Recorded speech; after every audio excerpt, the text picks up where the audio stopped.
देखिए, आज हम करेंगे जो सिलेक्शन फेज 10 के जितने भी पेपर हुए हैं, उनमें कुल मिला के 6 पेपर हुए हैं ग्रेजुएशन लेवल वाले का। तो मैं उन सारे पेपर 6 पेपर को मैं करवाऊँगा।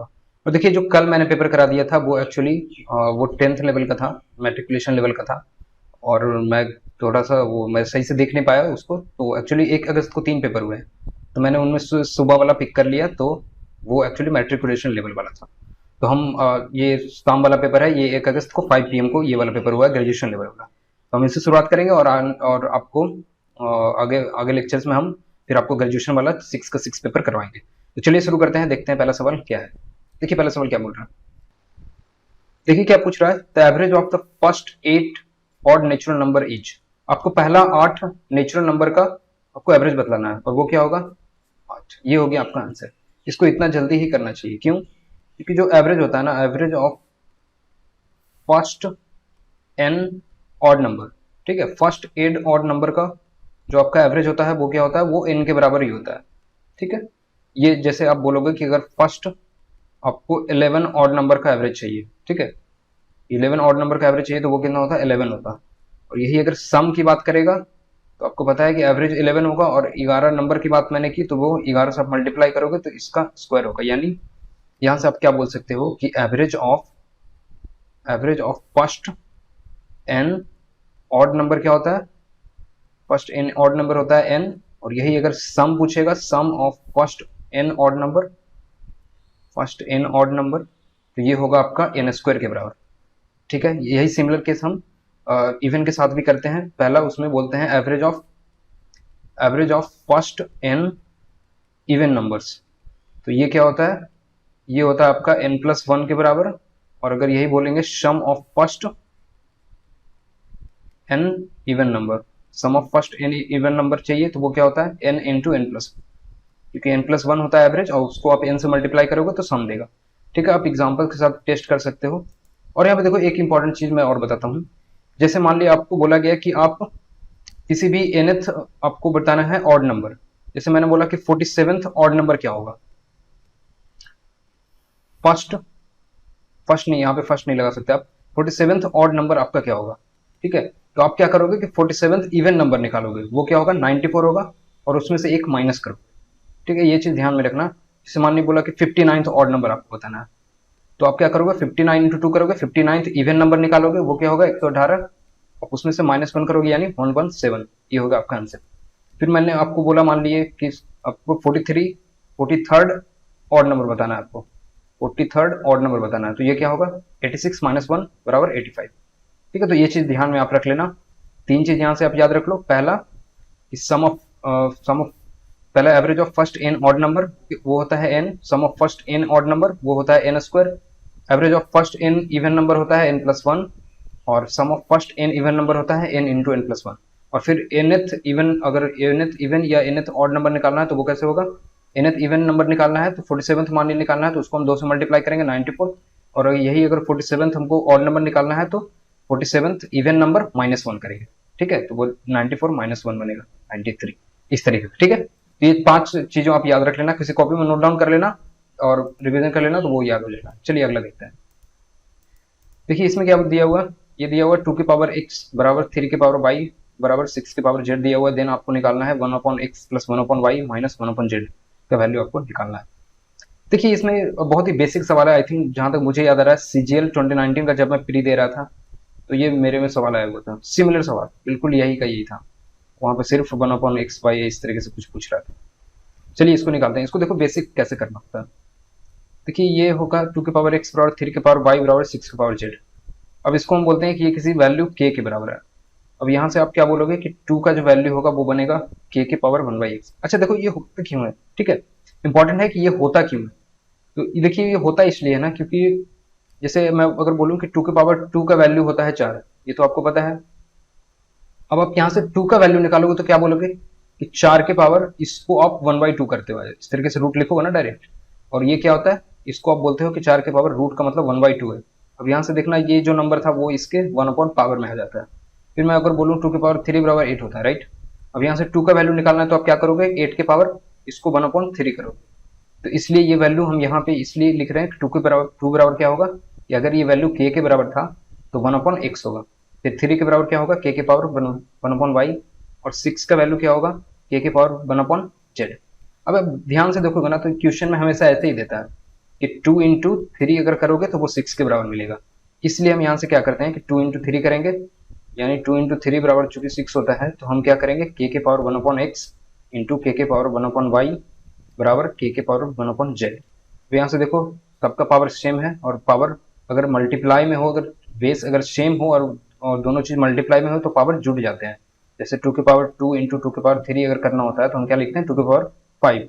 बेस अगर सेम है, मल्टीप्लीकेशन में है, तो दोनों पावर ऐड हो जाते हैं। तो हम यहाँ से लिखेंगे के पावर 1/x प्लस 1/y, और ये वैल्यू हो जाएगा के पावर 1/z के बराबर। अब यहाँ से देखिए बेस सेम है तो आप बोलोगे कि 1/x प्लस 1/y बराबर 1/z होगा। इसको इधर लेके आ जाओ तो लिखोगे 1/x plus 1/y minus 1/z बराबर 0। ठीक है, तो ये आपका आंसर 0 हो गया। ध्यान में रख लो, बार बार रिपीट होते हैं और सिमिलर सिमिलर कॉन्सेप्ट इस्तेमाल होगा। आपको कुछ अलग इसमें नहीं करने को बोलेगा, यही चीजें आपको पूछेगा। मैंने बोला ना, ये CGL 19 प्री जो मैंने दिया था उसमें ये सवाल आया हुआ था, मैंने वहां भी करा था। ठीक है, चलिए आगे देखते हैं। सिमिलर सवाल रिपीट करेगा, बना दूंगा। चलिए देखते हैं। यहाँ देखिए बोल रहा है Mukesh and Suresh can complete a work in 16 days and 12 days respectively. Starting with Mahesh, they work on alternate basis. How many days will take to finalize the complete work? देखिए एक कर रहा है मुकेश है, सुरेश है, मुकेश कर रहा है 16 डेज में, सुरेश कर रहा है 12 डेज में। आप यहाँ से एलसीएम ले लोगे तो टोटल यूनिट मिल जाएगा हमें 48 यूनिट। आपने मान लिया कि ये है टोटल वर्क, ये करेगा 3 यूनिट पर डे और ये करेगा 4 यूनिट पर डे। ठीक है, अब क्या बोल रहा है कि स्टार्टिंग विथ महेश, पहले महेश शुरू करेगा और they work on alternate basis, यानी 2 दिन में कितना काम हो जाएगा, एक दिन ये करेगा एक दिन ये करेगा, 2 दिन में 7 यूनिट होगा। ठीक है, फाइनलाइज करना है वर्क को। तो अब देखिए 6 टाइम्स आप जाओगे, ये 42 यूनिट का काम हो जाएगा, राइट, 12 दिन में। देखिए 13वां दिन कौन करेगा, क्योंकि आपने स्टार्ट करा था महेश के साथ, तो अभी 6 दिन दोनों कर चुका है, अगला दिन करेगा महेश पहले, यानी आपका 45 यूनिट हो जाएगा 13 डे के दिन। 13 डे में आपका 45 यूनिट कंप्लीट है। अब आपको करना है 3 यूनिट करना है, और कितना यूनिट आपका एफिशिएंसी है 4, सुरेश करेगा लास्ट दिन 3/4, यानी 3/4 डे इसको लगेगा। तो टोटल क्या हो गया 13 प्लस 3/4, यही हो गया आपको टोटल नंबर ऑफ डेज। ठीक है, कैसे करना है, आपको एक एक का निकाल लेना है। पहले यूनिट एफिशिएंसी निकल गया, उसके बाद आप एक एक जोड़ दोगे, जितना दिन जा रहा था 12 दिन में ये 42 यूनिट हो रहा था, 13वां दिन किया 45 यूनिट हो गया, और फिर 14वें दिन में ये 3/4 डे में ये कंप्लीट हो जाएगा। चलिए आगे देखते हैं। देखिए दिया हुआ arithmetic and geometric mean of x and y is 8 and 3√7 respectively, find the value of x Q plus y Q. Arithmetic mean क्या होता है, एम क्या होता है, बेसिकली ये आपको एवरेज की तरह होता है। इसके आप क्या लिखोगे, 2 नंबर का अर्थमेटिक मीन क्या होता है, x प्लस वाई, अगर x और y 2 नंबर है तो वो होता है x प्लस वाई 2। और आपका ज्योमेट्रिक मीन क्या होता है, gm, ये होता है रूट एक्स वाई।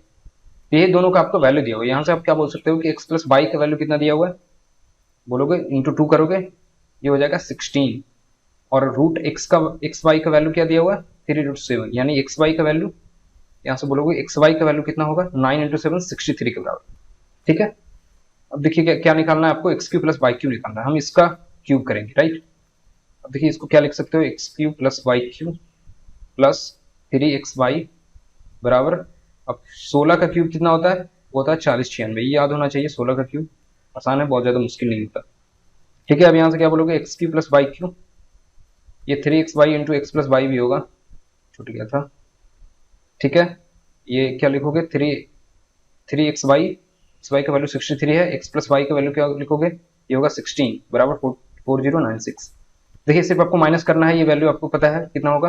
देखो इसको माइनस करो, 16 इंटू 3 करोगे 48, यानी 63 इंटू 48। अब देखो इसको फास्ट करना है, राइट, तो हम क्या करेंगे 60 प्लस 3 इसको समझेंगे और 48 इंटू 6 करेंगे, 240 और 48 यानी 288, यानी 2880 हो गया। 3 बार जाओगे तो 144, 48 इंटू 3 144 होता है, याद होना चाहिए। ये देखिए एक हो गया 03024, यानी इसको माइनस करना पड़ेगा, 4096 माइनस करेंगे हम 3024, ये वैल्यू कितना मिल जाएगा, देखो 1000 तो ऐसे मिल गया और यहाँ से 72 और मिल जाएगा, तो 1072 ये हो गया आपका आंसर। कैलकुलेशन थोड़ा सा फास्ट करोगे तो आसानी से निकल जाएंगे, और कुछ था नहीं इसमें, बेसिकली जो बोल रहा था वैसे मैंने कर दिया तो निकल गया। ठीक है, चलिए आगे देखते हैं। कुछ अच्छा सवाल मिले तो मजा आए, है ना, अभी तक तो सब सिंपल ही मिल रहा है। देखिए ए प्लस बी का वैल्यू दिया हुआ, ए माइनस बी का वैल्यू दिया हुआ, आपको पूछ रहा है ए square B square, a square plus b square का वैल्यू, बस स्क्वायर कर दो इसको। और दोनों का स्क्वायर करेंगे, ठीक है। ए स्क्वायर प्लस बी स्क्वायर का वैल्यू कितना हो जाएगा, प्लस 2ab बराबर 11। और यहाँ से बोलेंगे a square minus b square, a square plus b square minus 2ab का वैल्यू 7 के बराबर। देखिए यहाँ से 2 इंटू ए स्क्वायर प्लस बी स्क्वायर क्या मिल जाएगा हमें, देखिए ये कैंसिल आउट हो जाएंगे, इसलिए 2 इंटू ए स्क्वायर प्लस बी स्क्वायर क्या मिलेगा, 18 मिलेगा। देखिए हमने इसको स्क्वायर भी इसलिए किया ना, क्योंकि मैंने देखा कि यहाँ पे ए स्क्वायर प्लस बी स्क्वायर है, राइट। अब ए स्क्वायर प्लस बी स्क्वायर कैसे मिलेगा आपको, जब आप इसको स्क्वायर करो, इसलिए मैंने इसको इसका स्क्वायर किया। अब देखिए ए स्क्वायर प्लस बी स्क्वायर आपको क्या मिल गया, ये हो गया आपका 9 के बराबर।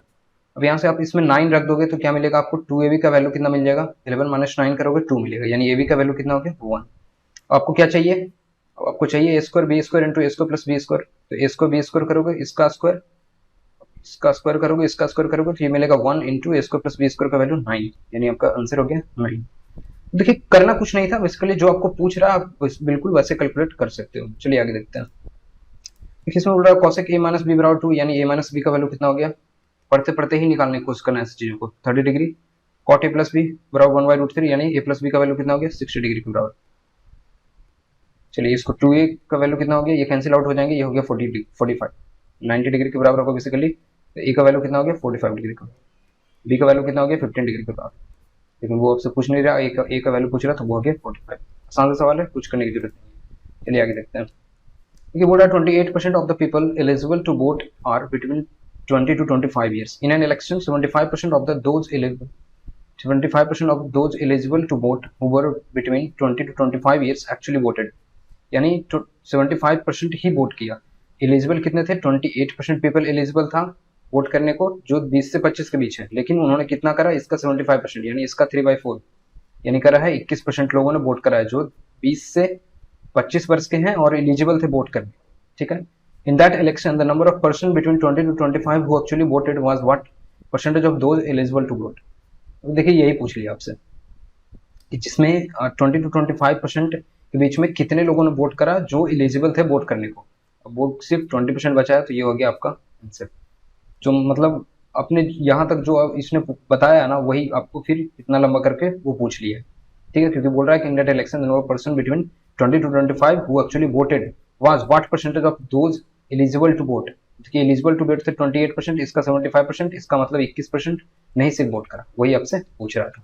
चलिए आगे चलते हैं। आसान सा सवाल था, मुश्किल नहीं। देखिए थर्ड प्रोपोर्शनल पूछ रहा है। थर्ड प्रोपोर्शनल क्या होता है, ये होता है बी स्क्वायर अपॉन ए, मतलब जो आपका सेकंड वाला वैल्यू है उसको आप स्क्वायर करोगे और ए से डिवाइड करोगे, जो आपको दिया हुआ है जो फर्स्ट वाला नंबर है।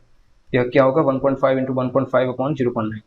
ऐसे केसेस में आप दशमलव मत लिखा करो, सिर्फ ऐसे करो 15 इंटू 15 अपॉन 9, ठीक है। दशमलव यहाँ आपको सारे ऑप्शन में है तो मिल जाएगा। अब 3 से डिवाइड करोगे तो 5 मिलेगा यहाँ, 5 यहाँ मिलेगा, 25 अपॉन 10 2.5, ये हो गया आपका आंसर। चलिए आगे देखते हैं। देखिए बोल रहा है the average of p numbers is q square and the average of q numbers is p square, then average of p plus q numbers will be। देखिए इसको दो तरीके कर सकते हैं, p और q दिया हुआ है, इसका मतलब आप वैल्यू एज्यूम कर सकते हो, ठीक है। हम पहले करके देखते हैं। जैसे p और q सबको मैंने एक मैं मान लेता हूँ, p बराबर 1, q का वैल्यू 1, q का वैल्यू 1, q स्क्वायर का वैल्यू भी 1 हो जाएगा। p का वैल्यू तो मैंने 1 पहले ले लिया, ये भी 1 ही होगा, यानी एक नंबर का एवरेज 1 है और फिर से एक नंबर का एवरेज 1 है, यानी दो नंबर का सम कितना होगा 2 होगा, और दो नंबर का एवरेज कितना होगा, आप बोलोगे 2/2 बराबर 1 होगा। अब देखिए कौन सा वैल्यू आपको, अब क्या पूछ रहा है आपसे, p प्लस क्यू संख्याओं का औसत, वही p प्लस क्यू, यानी दो नंबर्स का एवरेज कितना होगा। देखो 1 कौन दे रहा है हमें, p इंटू क्यू 1 इंटू 1, ये 1 दे रहा है, ये हो सकता है, पॉसिबिलिटी है। p माइनस क्यू 0 दे रहा है, नहीं हो सकता। p प्लस क्यू 2 दे रहा है, नहीं हो सकता। 2p क्यू 2 इंटू 1 इंटू 1 2 दे रहा है, ये भी नहीं हो सकता। देखिए तो पहले तो हो गया अज्यूम करके आपने कर लिया, नहीं तो आप सिंपल भी इसको कर सकते थे, जो आपसे कह रहा है आप वैसे भी कर सकते हो, नहीं तो इस तरीके से भी कर सकते हो। देखो क्या बोल रहा है कि p संख्याओं को average of p numbers is q square, p numbers का एवरेज है q स्क्वायर, यानी सम कितना बनेगा, इसका सम हो गया pq स्क्वायर, ठीक है। फिर क्या बोल रहा है q नंबर का एवरेज हो गया p स्क्वायर, यहाँ सम कितना बनेगा, ये हो जाएगा q इंटू p स्क्वायर। अब चाहिए p प्लस q का एवरेज चाहिए, तो आप दोनों को ऐड कर दो, P Q square plus Q P square, और जितने नंबर है उनसे डिवाइड करना है, तो p प्लस क्यू नंबर है हमारे पास, p प्लस क्यू से डिवाइड कर दिया। देखिए यहाँ से पी क्यू आप कॉमन ले लोगे, यहाँ क्या मिल जाएगा p प्लस क्यू, और p प्लस क्यू से आपको डिवाइड भी करना था, ये हो गया कैंसिल आउट, तो ये हो गया आंसर। देखिए क्या होता है ना कि शुरुआत में जब आप रहते हो तो आप वेरिएबल्स देख के डर जाते हो। वेरिएबल्स देख के देखिए डरना नहीं होता है, प्रोसेस आपको सेम करना होता है। जो प्रोसेस आप नंबर्स वाले में करते हो वही प्रोसेस आपको वेरिएबल्स वाले में भी करने होते हैं। तो ऐसा नहीं कि पी और क्यू देखा तो थोड़ा सा घबरा गए, नहीं, आपको डरने की जरूरत नहीं होता है। जो प्रोसेस आप नंबर्स में फॉलो करोगे वही प्रोसेस अगर आप यहाँ भी फॉलो करोगे तो आसानी से निकल जाते हैं। जैसे देखिए आप यहाँ करोगे तो आसानी से निकल जाएगा। चलिए आगे देखते हैं। देखिए दिया हुआ है x और find what is the value of x upon y if x minus 5y, और ये कुछ एक्सप्रेशन दिया हुआ है। देखिए इसको देखते ही पता चल रहा होगा आपको कि क्रॉस मल्टीप्लिकेशन करोगे तो x और y के बीच का रेशियो निकल जाएगा, क्योंकि x और y में ही दोनों वैल्यू दिया हुआ है। कुछ कैंसिल आउट होंगे और माइनस प्लस होगा और x और अपॉन y भी मिल जाएगा हमें। तो हम देखिए वही कर देते हैं, थोड़ा स्मार्टली करेंगे। 8x माइनस 40y हो जाएगा, ये हो जाएगा 7x प्लस 35y। ठीक है, x का वैल्यू कितना मिल गया 75y। x अपॉन y कितना हो गया 75 अपॉन 1। ये हो गया आपका आसान सा सवाल है, इसमें और कुछ आपको करने की जरूरत भी नहीं है और कर भी नहीं सकते, बहुत ही सिंपल है। चलिए आगे देखते हैं। देखिए बोल रहा है Ritu sold two TV sets at 4800 each, gaining 20% on one and losing 20% on the other. Find out the total percentage gain और लॉस। बस इसको देखा आपने और ये आपका आंसर मार्क हो जाएगा। क्यों? क्योंकि जब भी आपको ये स्पेशल केस है, इसको आप हमेशा याद रखना। ठीक है, ये स्पेशल केस होता है। ये क्या होता है कि जब भी हमारा एसपी सेम रहता है, ठीक है, जब भी एसपी सेम हो और आपको बोले कि x% का ही लॉस हो रहा है और x% का ही गेन हो रहा है, तो ऐसे केसेस में आपका आंसर क्या होता है, हमेशा लॉस होता है। लॉस होता है और वो कितना होता है x स्क्वायर अपॉन 100 के बराबर। ठीक है, ये एक स्पेशल केस होता है प्रॉफिट एंड लॉस के चैप्टर का। आपको ये ध्यान में होना चाहिए, आप कहीं पे कॉपी पे नोट डाउन कर लो और उसको रिवाइज करना, इसको आपको याद हो जाएगा। जैसे इस केस में क्या हुआ, 20% का प्रॉफिट है, 20% का लॉस है, तो हम क्या करेंगे 20 का होल स्क्वायर करेंगे यानी 400 अपॉन 100 करेंगे, ये वैल्यू मिल जाएगा 4%। और लॉस तो हमेशा ही होगा, ऐसे केस में सिर्फ लॉस होते हैं। जब भी आपको बोले कि एसपी सेम है और कुछ परसेंट का लॉस हुआ है, कुछ परसेंट का गेन हुआ है, तो उस केस में फाइनल क्या होगा, ओवरऑल जो होगा हमेशा सिर्फ हमें लॉस ही होगा, कभी गेन नहीं होगा इस केस में। चलिए ये हो गया आपका पहला तरीका। दूसरा तरीका आप क्या कर सकते हो, आप इसको सॉल्व कर सकते हो। अगर आपको ये चीजें पहले से पता नहीं थी तो आप इसको सॉल्व कर लोगे। देखिए कैसे। अब क्या दिया हुआ है कि एक पे इस पे 20% का प्रॉफिट हुआ, यानी कोई मान लीजिए सीपी बन रहा होगा, उस पे 20% का प्रॉफिट हो, क्या लिखोगे 6/5। ये वैल्यू है 4800 के बराबर। देखो यहाँ से सीपी निकल जाएगा, 6 से करोगे 8 टाइम्स जाओगे 800, सीपी का वैल्यू 4000 के बराबर आ गया। अब सीपी2 के साथ क्या हुआ, सीपी2 पे आपको 20% का लॉस हुआ, यानी 4/5 का ये वैल्यू दिया हुआ है, क्योंकि 1/5 बराबर होता है 20% और 1/5 का लॉस हो गया यानी 4/5 बचा आपका। तो सीपी2 का 4/5 का वैल्यू दिया हुआ आपको 4800 के बराबर। यहाँ से सीपी2 का वैल्यू कितना मिल जाएगा, यहाँ से कैंसिल आउट करोगे 1200 यानी 6000 के बराबर। यानी टोटल आपका सीपी का जो सम था वो था आपका 10000 के बराबर, और टोटल एसपी कितना हुआ आपको, ये हुआ 9600 के बराबर, क्योंकि दो एसपी है 4800 4800 ईच लिखा हुआ है, तो 9600 आपको मिलेगा। और यहाँ से लॉस हो जाएगा आपको 400 का कितने के ऊपर, 10000 के ऊपर। यहाँ से आप देखोगे तो 4% ऑफ सपोर्ट। ठीक है, तो आप याद रख लेना, इसको आसान है, बहुत ज्यादा मुश्किल नहीं। चलिए आगे देखिए। बोल रहा है Dinesh purchase a book set of 1200 and sold it for 900 only, find out the percentage loss. ठीक है, कितना आसान है, 300 का लॉस हुआ 1200 के ऊपर, ये हो जाएगा आपका 25% का लॉस। ये हो गया सर, आप कुछ इसमें कर ही नहीं सकते, अभी इतना आसान है। देखिए बोल रहा है the average of first 5 even natural number, even 5। अब एवरेज चाहिए आपको फर्स्ट 5 इवन नेचुरल नंबर पर, वो क्या होता है n+1 यानी 5+1, ये होगा आपका 6 के बराबर। शुरू में ही मैंने बताया था। अब इसको चाहो तो चेक कर सकते हो, जैसे 2 4 6 8 ले लो। देखिए यहाँ पे 4 इवन नंबर है, इनका सम देखना क्या होगा, 8 से 14 4 18 2 20, इस बार 4 करोगे ये मिलेगा 5। ये 4 इवन नंबर लिया था, फर्स्ट 4 इवन नंबर, 4 इवन नहीं फर्स्ट 4 इवन नंबर, तो इसका एवरेज कितना मिल गया, ये हो गया 5। ऐसे ही आप नंबर लेके टेस्ट कर सकते हो और याद रखना ये चीजें। ठीक है, आगे बढ़ते हैं हम। चलिए देखते हैं कि DI आ गया, क्या बोल रहा है, the following pie chart shows the percentage of children participating in summer camp classes in June 2017। ये 2017 का आपका आंकड़ा दिया हुआ है, जून 17 का। The total number of children who participated in the summer camp 600, यानी टोटल वैल्यू कितना हो गया 600 के बराबर। The pie chart care study the pie chart carefully and answer the question following. ठीक है, देखिए बोल रहा है what was the total number of children who attended the swimming and athletics. Swimming and athletics देखिए क्या दिया हुआ, हाँ दिया हुआ है, and music classes in June 17 if the number of children increased by 20% in June 17 for these classes as compared to June 17। क्या बोल रहा है ना कि जून 17 में जितने बच्चों ने अटेंड किया था क्लासेस, एथलेटिक्स और म्यूजिक क्लासेस में उससे ज़्यादा करा है आपका जून 17 में। जून 16 में जितना करा था उससे 20% ज़्यादा करा है जून 17 में। तो हम पहले जून 17 का वैल्यू निकाल लेते हैं कि स्विमिंग और एथलेटिक्स और म्यूजिक क्लास में एग्जैक्टली कितने बच्चों ने पार्टिसिपेट करा है। देखिए ये नीला वाला है तो 22% यहाँ मिल जाएगा आपको, और ये कितना है रेड वाला, यानी 16% यहाँ मिल जाएगा, यानी 38% का वैल्यू है जून 17 में। अब ये वैल्यू बोल रहा है आपको कि ये बढ़ करके आया है जून 2016 से, यानी अगर जून आपको 16 का जो वैल्यू अगर उसको हम 6/5 से मल्टीप्लाई करें, 20% से आपको इंक्रीज करना है, तो आपको मिल रहा है ये 38%, यानी 38 और 1% का वैल्यू 6 है, यानी 38 इंटू 6। ये हो गया आपका जून 17 का, ये था 38 इंटू 6 का वैल्यू। ये बोला कि 20% बढ़ के आया, यानी जून जो 16 का ये जो वैल्यू है उसको 6/5 से मल्टीप्लाई करोगे तो ये वैल्यू मिलेगा। अब इसको जून 16 का वैल्यू देखिए आप निकल जाएगा यहाँ से, 6 कैंसिल हो गया, ये कितना मिल गया आपको, 38 इंटू 5 करोगे 150 और 40 190 के बराबर। ये हो गया आपका आंसर। सिंपल सा चीज था, बोल रहा था कि जो आपका इंक्रीज वैल्यू है 2017 में 16 से इंक्रीज हुआ 20% और आपको 17 में उसका वैल्यू दिया हुआ था, तो निकल गया आसानी से। चलिए आगे देखते हैं। बोल रहा है which of the following is not a pair of को प्राइम नंबर्स। तो इसके लिए आसान चीज है, बस आपको पता होना चाहिए कि को प्राइम क्या होता है। को प्राइम बेसिकली क्या होता है, ऐसे सेट ऑफ दो number, set of two numbers जिनमें कोई भी मल्टीपल, जिनमें कोई भी आपका फैक्टर्स नहीं हो, जिनके बीच कोई भी फैक्टर्स नहीं हो, ठीक है। Set of two numbers in विच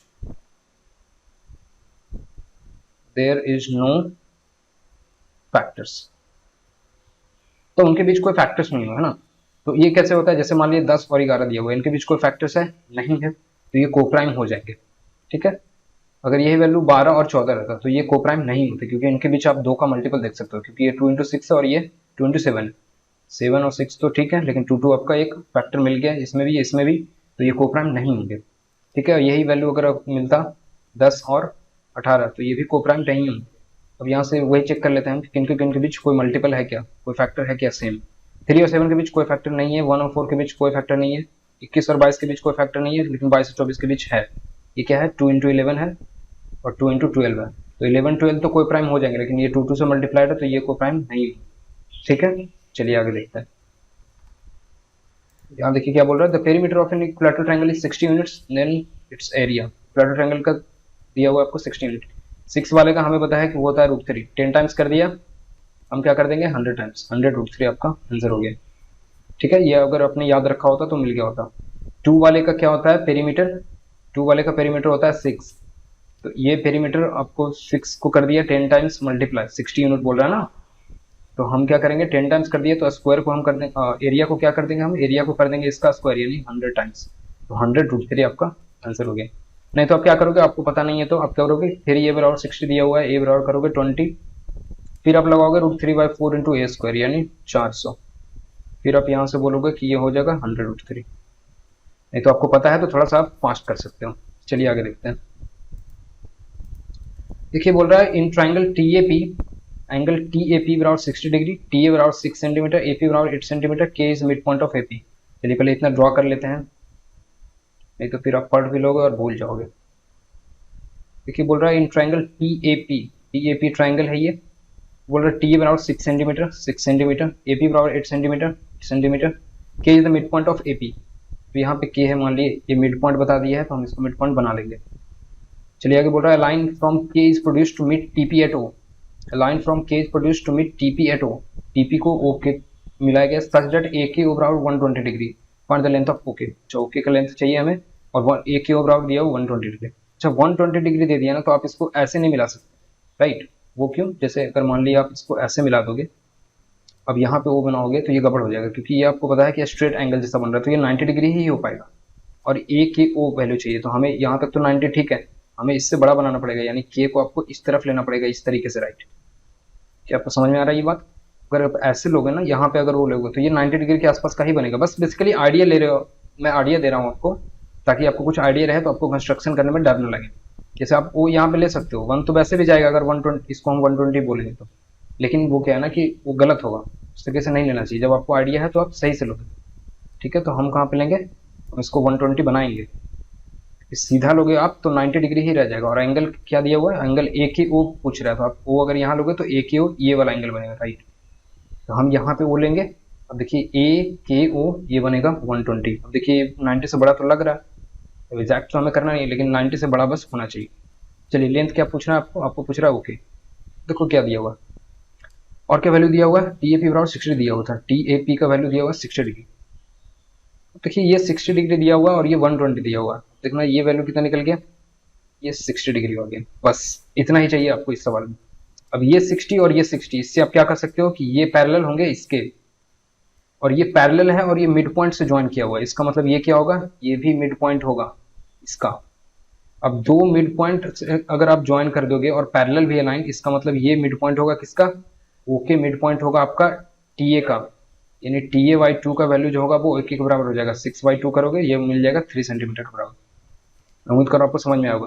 तो बेसिकली अच्छा देखो ये ऐसे, ये होता है पैरेलल लाइन आपका, और यहाँ से आप कोई लाइन ड्रॉ करते हो तो ये वाला एंगल बराबर होता है थीटा, थीटा पता होना चाहिए। वही आपको देखो ये दो पैरेलल लाइन हो गए टी ए और ओ के, ठीक है, दो पैरेलल लाइन हो गए, उनके बीच का एंगल ये वाला ट्रांसवर्सल लाइन हो गया, ट्रांसवर्सल लाइन, और ये वाला देखो थीटा, तो ये भी थीटा। बस यही दो एंगल हमें बराबर करना था, ये बराबर होते ही हम कहेंगे कि ये लाइन पैरेलल है और एक मिड पॉइंट है, इसका मतलब दूसरा भी मिड पॉइंट होगा। जैसे ये थ्योरम होता है कि अगर आपको लाइन पैरेलल है और एक तरफ मिड पॉइंट है तो वो दूसरे तरफ भी मिड पॉइंट पे ही कट करेगा, ठीक है। तो यहाँ भी अगर मिड पॉइंट पे कट करेगा तो ये लेंथ क्या होता है, ये लेंथ इसका आधा होता है, अगर ये x है तो ये x/2 होता है, ठीक है। छोटा सा थ्योरम है, बस आपको यहाँ पे पता करना था क्या, ये जो होगा वो पैरेलल होगा, और ये एंगल देख के हमें पता चल रहा है कि पैरेलल हो रहा है। कैसे हमने पैरेलल पता किया, सिर्फ एक एंगल को देख करके, कि अगर इस वाले केस में अगर ये थीटा और ये भी थीटा है तो ये दोनों पैरेलल होंगे, और ये लाइन पैरेलल था, ये मिड पॉइंट दिया हुआ था तो हमने बोला कि ये मिड पॉइंट भी होगा, और ये दोनों अगर मिड पॉइंट से ज्वाइन होता है, लाइन पैरेलल होता है, तो इसका ये आधा होगा। बस चलिए आगे चलते हैं। देखिए क्या बोल रहा है, in an election 35% of the voters who voted for P, यानी पी को कितना वोट पड़ा है, वो है 35% ऑफ वोटर्स पी को वोट करा, whereas 50% of the remaining voted for Q, यानी क्यू को कितना पड़ गया, 35% इसको मिल गया, और कोई तो बच गया 65% उसका y2 क्यू को दिया है। Remaining votes did not vote, अच्छा remaining voters did not vote. अब बचा हुआ कितना है, रिमेनिंग कितना है, इसको रिमेनिंग बोलेंगे आप, रिमेनिंग कितना हो गया 65/2, क्योंकि 65/2 इसको मिला, 35% इसको मिला है। If the difference between those who voted for candidate P and those who did not vote was 1000, क्योंकि बेसिकली बोल रहा है कि जो 35% है, जिसको 35% लोग जो पी को वोट करा था, और जो इन्होंने वोट नहीं किया वो कितना है 65/2%। अब उनके बीच का डिफरेंस आपको 1000 दिया हुआ है, बस जो बोल रहा है वही कर दोगे, 35% माइनस 65/2, ये वैल्यू देखना कितना बन जाएगा, 70 में से 65 जाएगा, 5%/2 का वैल्यू आपको दिया हुआ है 1000 के बराबर। 5% का वैल्यू क्या बोलोगे 2000 के बराबर, यहाँ से काटोगे 4 टाइम्स जाएगा 400 और डबल जीरो डालोगे तो ये 40,000 हो जाएगा। तो आपको टोटल कितना मिल गया वोट, टोटल वोटर्स कितने हो गए, ये हो गया आपका 40,000, ये हो गया आपका आंसर। ठीक है, इसमें कोई कंफ्यूजन नहीं होना चाहिए, हमने परसेंटेज के टर्म्स में ही कर लिया क्योंकि परसेंटेज के टर्म्स में ही दिया हुआ था। ठीक है, चलिए नेक्स्ट देखते हैं। देखिए दिया हुआ थीटा बराबर 120 डिग्री और आपको पी का वैल्यू निकालना है, पी बराबर sine theta plus cos theta. देखो इसको करोगे ये क्या बन जाएगा, ये बन जाएगा आपका माइनस साइन 30 डिग्री के बराबर। वो कैसे को मैं बताता हूँ, साइन 120 लिखोगे तो क्या होगा कॉस 30 डिग्री के बराबर। अब देखो ये होता है क्या ना कि जब भी हम इस तरीके से मान लीजिए साइन 90 इंटू, अब यहाँ देखना ये जैसे अगर मान लीजिए 245 डिग्री दिया हुआ है, ठीक है, तो हम कहते हैं कि 90 इंटू 2 प्लस कितना होगा 180 और ये 65 डिग्री के बराबर।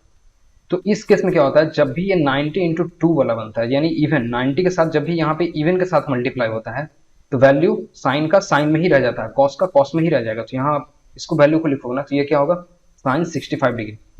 ठीक है, 90 इंटू 2 है यानी 180 डिग्री से ज्यादा जा रहा है तो ये वैल्यू नेगेटिव में हो जाएगा। ठीक है, तो ये बेसिकली मैं यहाँ से ये कॉन्सेप्ट देने की बात कर रहा हूँ, ये हम डिटेल में बाद में करेंगे कभी।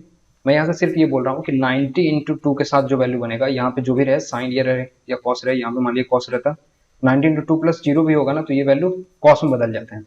ठीक है, कॉस का कॉस में ही रह जाएगा, लेकिन अगर इवन मान लीजिए ऑड रहता 90 इंटू 1 रहता तो कॉस वाला बन जाएगा साइन में, और अगर मान लीजिए यहाँ पे साइन था, अगर मान लीजिए यहाँ पे साइन 90 इंटू 1 प्लस 65 डिग्री रहता तो ये वैल्यू बन जाता कॉस में।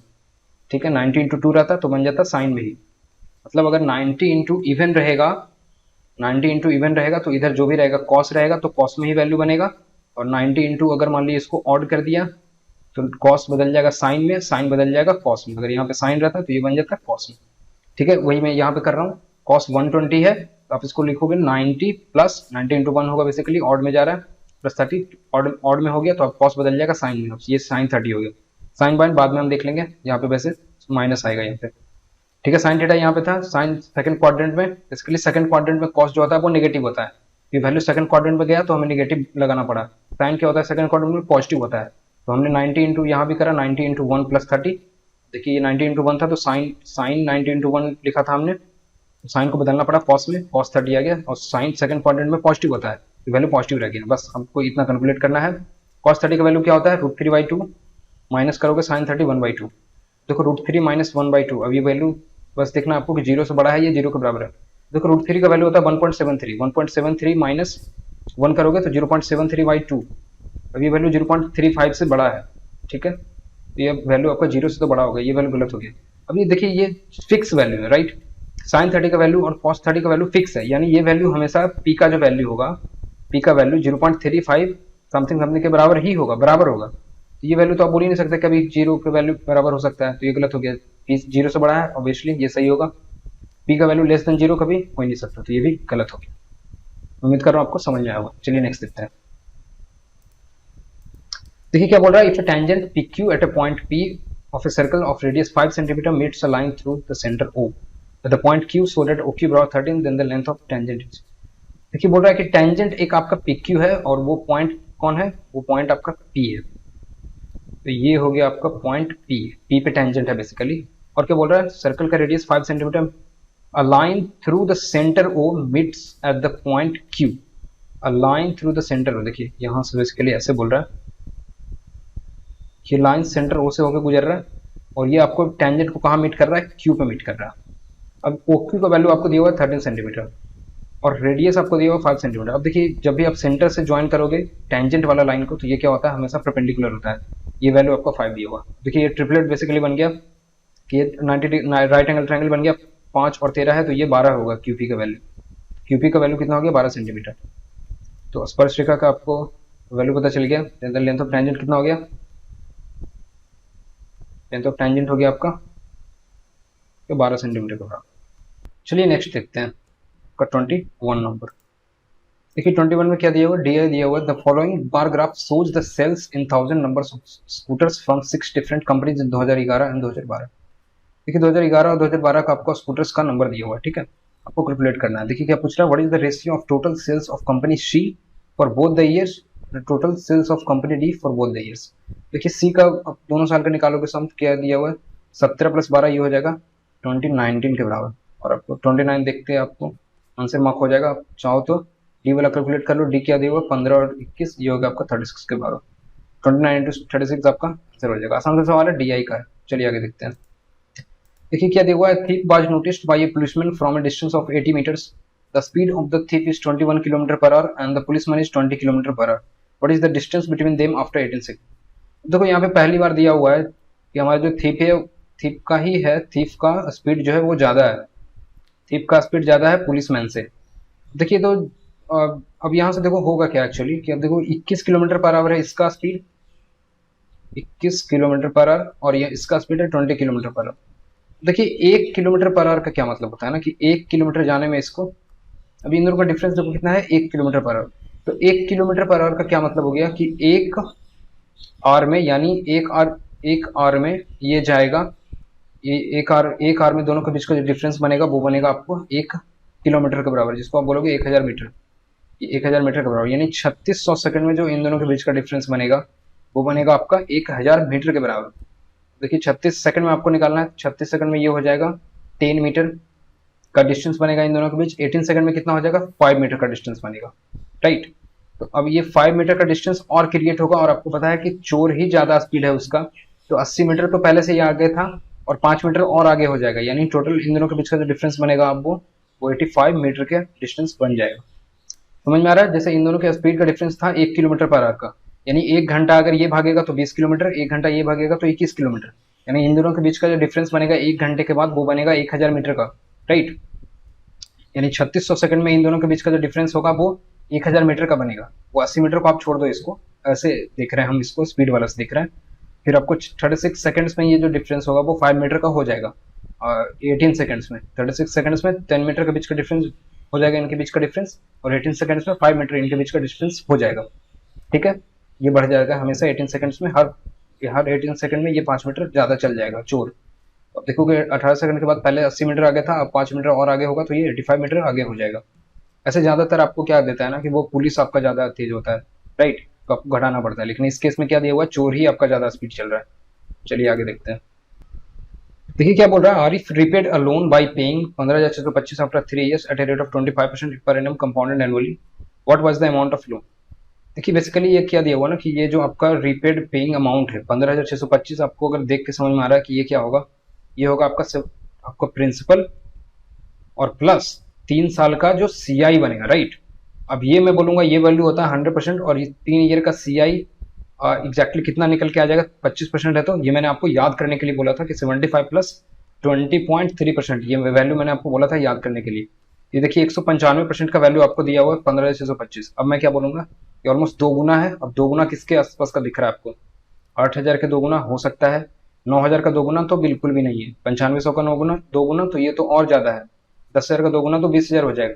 यानी 195% का अगर वैल्यू दिया हुआ है 15,625, तो आपको क्या लगता है ये वैल्यू किसके बराबर रहा होगा, यानी ये जरूर डेफिनेटली 8,000 के आसपास का वैल्यू रहा होगा, तभी है ना। तो ये आपका आंसर हो जाएगा अगर आप स्मार्टली करोगे तो। इतना जल्दी, इतना तो लिखने में लग रहा है, मैं तो इसको 15 से 20 सेकंड में कर लेता, क्योंकि आपको पढ़ना पड़ता है ना, सवाल पढ़ोगे 10 सेकंड लगेगा, 10 सेकंड आप सोचने में थोड़ा सा समय दोगे, फिर आप लगाओगे, तो 20 सेकंड के अंदर तो ये सवाल हो जाना चाहिए आई थिंक, ये अगर स्मार्टली करोगे तो। बेसिकली मैंने किया मैंने आपको एक बार बताया है, दिखाता हूँ मैंने एक्चुअली किया क्या।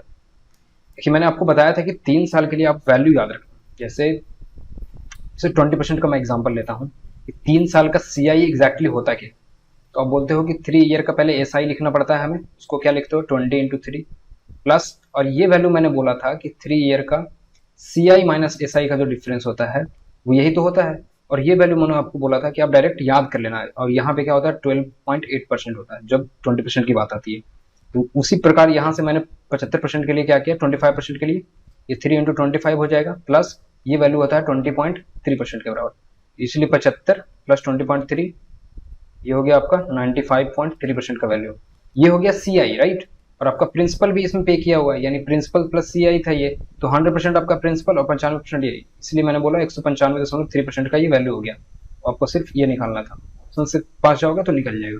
ठीक है, तो ये हो गया आपका पहला तरीका, जो आई थिंक एग्जाम अप्रोच ये होना चाहिए, अगर वैल्यू सही है मेरे मुताबिक है, जो मैंने याद करके रखा हुआ चीजें उसके मुताबिक है, तो ठीक है मैं निकाल लूंगा उसको, राइट। देखिए दूसरा तरीका आप वैसे भी लगा सकते हो, बहुत तरह से तरीके हो सकते हैं इसको निकालने के। दूसरा तरीका मैं करके दिखाता हूँ। देखिए यहाँ पे क्या दिया हुआ है आपको, मैंने बोला कि ये P है, मान लीजिए अब 25% इसको 3 बार बढ़ाया गया, यानी 5/4 करोगे, 5/4 करोगे और 5/4 करोगे, तो ये वैल्यू कितना मिलेगा, ये हो गया आपका 15,625 के बराबर। कैंसिल आउट करो, 25 से करोगे क्योंकि 25 का ये क्यूब होता है, तो ये 25 का स्क्वायर बचेगा यानी 625 बचेगा। फिर 5 से कैंसिल आउट करोगे तो ये बचेगा 125 के बराबर। P का वैल्यू कैसे निकालोगे, 125, और ये वैल्यू देखना 4 टाइम्स मल्टीप्लाई करो तो ये हो जाएगा 500 के बराबर, ये हो गया 500 के बराबर, और फिर 16 टाइम्स और जाना है, 500 इंटू 16 टाइम्स हो जाएगा 80, यानी 8,000 के बराबर।